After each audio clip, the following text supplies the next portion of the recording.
Hi hello అందరికీ నమస్తే. Welcome back to one more morning routine blog అండి. నాకు మీ అందరితో నా మార్నింగ్ రొటీన్ బ్లాగ్స్ని షేర్ చేసుకోవడం అంటే నిజంగా చాలా చాలా ఇష్టం అండి. అందుకనేసి నేను మీ అందరి కోసం పొద్దున 5:30కంతా నిద్ర లేచి ఈ మధ్యకాలంలో రెగ్యులర్గా మార్నింగ్ రొటీన్ బ్లాగ్సే పెడుతూ ఉన్నాను కదండి.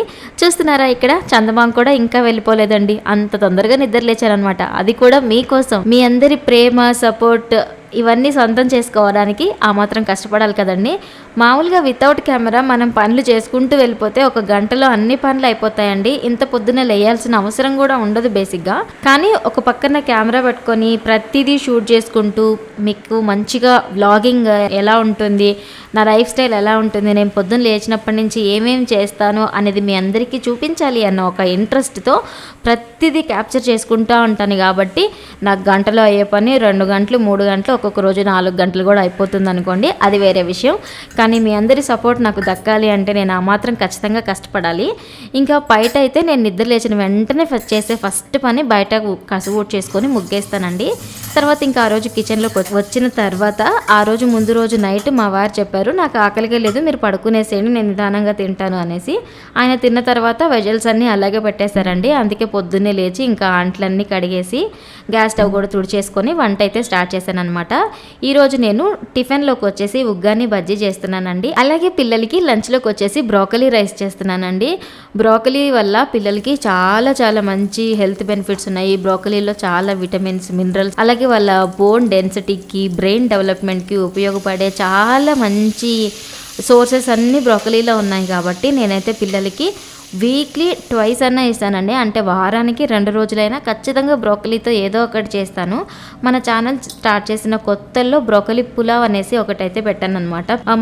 మా పిల్లలకి కూడా నేను బ్రోకలీ పులావే పెట్టించేదానండి. అది కొంచెం ఈజీగా కూడా అయిపోతుంది కదా అనేసి. కానీ ఆ పలావ్ ఇవన్నీ తిన్నప్పుడు ఏమవుతుందంటే, తిన్న తర్వాత ఒక 10 to 15 మినిట్స్ వరకు గొంతంతా మండుతూ ఉంటుందమ్మా అని అయితే చెప్తుంది అనమాట మా పాప. అందుకనేసి బ్రోకలీ పలావ్ లాగా కాకుండా ఇలా రైస్ లాగా ఇస్తున్నానండి. అప్పటి నుంచి ఓకే, తనకి బాగా ఇష్టమైన రెసిపీ అయిపోయిందనమాట. ఇంకొక పక్క చూస్తున్నారు కదండి, ఉగ్గాని అయితే అయిపోయింది. తర్వాత నేను బ్రోకలీ రైస్ అయితే చేయడం స్టార్ట్ చేశాను. ఈ ఉడికించిన బ్రోకలీని ఇలా సన్నగా తరిగేసుకుంటున్నానండి. ఎందుకంటే అలాగ పెద్ద పెద్ద పీసెస్ లాగా వేస్తే ఏంటంటే రైస్లో నుంచి అవి సపరేట్ చేసి పక్కన పెట్టేస్తుంది అనమాట తినకుండా. అందుకని ఇలా చేస్తున్నాను. దాంతోపాటు మనకి బయట దొరికే స్ట్రీట్ స్టైల్లో దొరికే ఫ్రైడ్ రైస్ లాంటి ఆ ఫ్లేవర్ రావడం కోసం ఒక చిన్న ఎల్లుల్లిపాయ రబ్బని తీసుకొని ఇలా సన్నగా చాప్ చేసి ఫస్ట్ దాన్ని ఆయిల్లో మంచిగా ఫ్రై చేశానండి. తర్వాత ఉల్లిపాయ, టమాటా, కొత్తిమీర, కరివేపాకు, పుదీనా ఇవన్నీ యాడ్ చేసుకొని మంచిగా ఫ్రై చేసిన తర్వాత సన్నగా కట్ చేసి పెట్టుకున్న బ్రోకలీని కూడా వేసి మంచిగా కలిపేసుకుంటున్నానండి. వీటితో పాటుగా ఉప్పు, అల్లం వెల్లిపాయ పేస్ట్, పసుపు, కారం అంతేనండి. ఇవి 4 వేసి మంచిగా మిక్స్ చేసి ఇందులోకి రైస్ కూడా మిక్స్ చేసేస్తానమాట. ఇలాంటి రైస్లు ఏమన్నా చేసినప్పుడు, అంటే బ్రోకలీ రైస్ కానీ, క్యారెట్ రైస్ కానీ, బీట్రూట్ రైస్ కానీ, ఇలాంటి హెల్దీ ఆప్షన్స్ ఏమన్నా చేసినప్పుడు మన్నయ్యకు కూడా, అంటే చిన్న పాపకు కూడా కొంచెం ఒక కప్పుకి తీసి పక్కన పెట్టేస్తాను. ఇంకా ఆ కొద్దిగా ఏదైతే తీసి పెట్టానో అదే పాపకి బ్రేక్ఫాస్ట్ కూడా ఇచ్చేస్తాను అనమాట. పిల్లల కోసం మనం ఎంత కష్టపడి ఇంత చేస్తుంటే పిల్లలేమో అవి తినకుండా మిగిలించుకొని వస్తే నిజంగా భలే బాధేస్తుందండి నాకైతే మాత్రం. నేను ఫస్ట్ వాళ్ళు స్కూల్ నుంచి రాగానే ఫస్ట్ చూసేది స్నాక్ బాక్స్లే, తిన్నారా లేదా అని అయితే చెక్ చేస్తూ ఉంటాను అనమాట. ఇంక ఇక్కడైతే ఫస్ట్ బ్రేక్ కోసం వచ్చేసి ఆరెంజ్ పెట్టానండి. అలాగే సెకండ్ బ్రేక్ కోసం వచ్చేసి బ్రోకలీ రైస్ అయితే పెట్టాను. తర్వాత మా వారికి చెప్పాను, వాళ్ళ ఉగ్గాని చేశానండి అనేసి. ఉగ్గాని చేసావా, సరే అయితే బజ్జీ చేయి దాంట్లోకి నంచుకోవడానికి అని అయితే చెప్పారండి.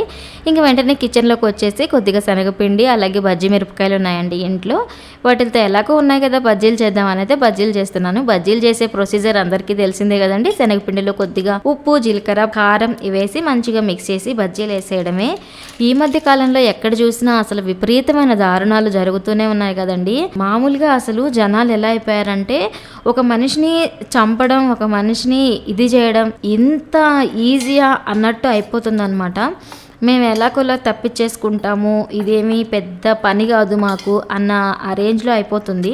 అసలు ఈ వరుసగా ఈ మధ్యకాలంలో విపరీతమైన దారుణాలు మనం వింటూనే ఉన్నాము. రీసెంట్గానే మనకి హైదరాబాద్లో ఒక సంఘటన అయితే జరిగింది కదండి. వాళ్ళ హస్బెండ్ వైఫ్ని చంపేసి కట్ చేసి కుక్కర్లో ఉడికిచ్చి హీటర్ పెట్టి మరిగిచ్చి ఏవేవో చేసి పక్కన ఉన్న చెరువులో కలిపేశాడు అనేసి కేవలం ఒక అనుమానం అనే పెనుభూతం వల్ల ఆయన మనసులోకి ఆయన భార్యని హతమార్చాలి అన్నంత దారుణమైన ఆలోచన అయితే పుట్టుకొచ్చిందండి.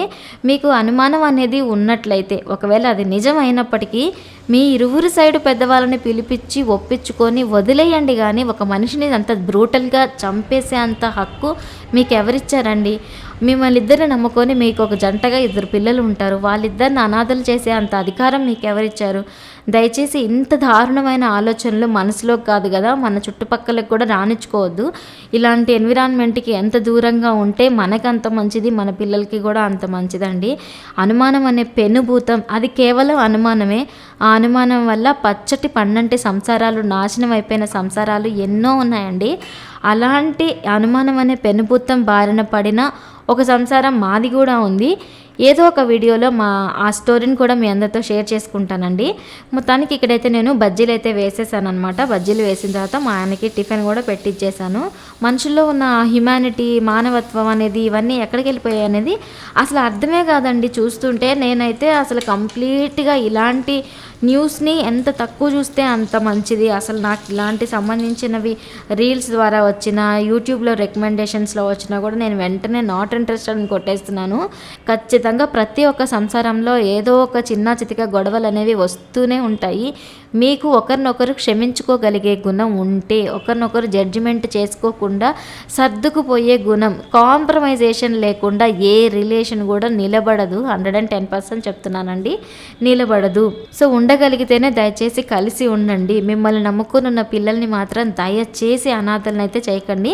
It's my kind request please. ఇంక ఇక్కడ ఏంటి అంటే నేను ఇంకా అన్ని పనులు అయిపోయిన తర్వాత ఫ్రెష్ అయిపోయానండి. ఆ రోజైతే తలస్నానం చేశాను అనమాట.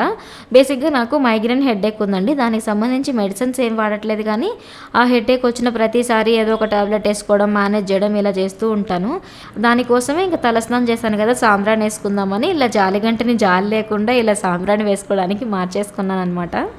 ఆ సాంబ్రాణి వేసుకోవడంలో కొంచెం కష్టపడుతూ ఉంటే మా ఆయన వచ్చి ఇలా హెల్ప్ చేశారండి. అదే మనకి కొన్ని మెమరీస్గా ఉండాలి అని ఆశపడతాం కదండి. సో నాకు ఈ క్లిప్ ఎందుకో చాలా బాగా నచ్చింది. అందుకే అదే మీ అందరితో కూడా షేర్ చేసుకుంటున్నాను అనమాట.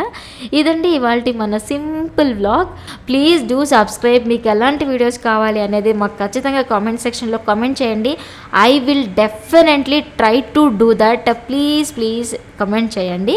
Thank you so much for watching, and please do subscribe to Madhu Maha Vlogs channel.